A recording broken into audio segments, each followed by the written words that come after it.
2 weeks after Lisa's disappearance, Deborah dropped what some said was a bombshell when she admitted to being drunk the night Lisa went missing. As I said, Lisa's parents, Deborah and Jeremy, have not spoken out in 3 long months. And they're joining us via satellite from New York with their attorney, Joe Tacopina. So, folks, thanks so much for being here. Let me start out by asking you, Deb, you guys haven't done any talking about this for the last 90 plus days. Tell me why. Well, we wanted them to be able to investigate, things to quiet down, have some leads looked into, and then when we were ready to, if they were going to be exhausted or nothing came of them, then we started doing media again, so that's why. All right, during that time, did anything come up that has shed new light? Is there anything that we don't know that during that 90 days did in fact develop? Yes, but I'm not going to speak about it. Dr. Phil, I could enlighten you a little bit on that. There were a lot of people coming forward, and there were some substantial leads that were developed, including 3, and I said repeat 3, witnesses who saw an individual in the area walking around various parts of that suburb of Kansas City with a baby in a diaper and nothing more at midnight, at 2 in the morning, at 4 in the morning.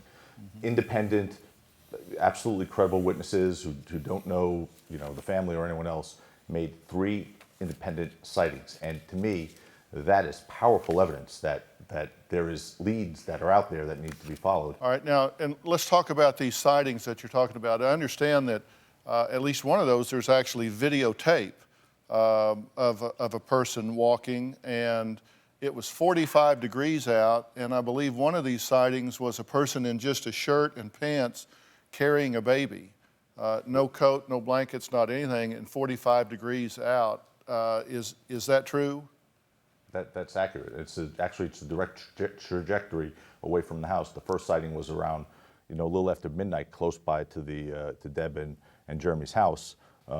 Then we see that videotape around 2 in the morning by a gas station, which is a little further away, but it's also near a wooded area right behind the gas station where you see that individual disappearing to. Very nearby a dumpster where there was a fire that night and scorched baby clothes were in.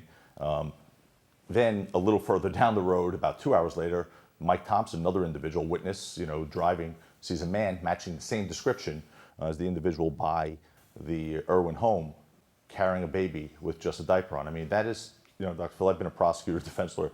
That is pretty powerful evidence that there are answers out there. So your theory is that these 3 sightings are very likely the same person, and they're in a trajectory away from the house that at a walking pace would have put these people in position A, B, and C, moving away from the home, and with an eyewitness saying they had a baby in their arms. Multiple eyewitnesses, that's right. Okay, right, 3 different eyewitnesses, okay. Jeremy, what's your theory about what happened here? All I know is that someone came into our house and took her for some reason, and all I know is that she's still out there somewhere. And how is the community treating you two as a couple at this point? Are they supportive? Are they suspicious? It's a little bit of both. There's a lot of people that are coming forward and helping, supporting, etc. There's also a lot of people that are out there and don't have a lot of information and make ridiculous accusations, but it's been reported that police have tried to get the 2 of you to interview separately from each other. Has this happened yet? Not only has it happened, it's happened repeatedly. 5 times. We've totaled it. It's about 40 hours of interviews, both separate and apart. They've asked every question twice and 3 times. They have no other information, and they've repeatedly given the same information. Do you have a story or a question for me? Click the link in the description and tell me what in the world is going on.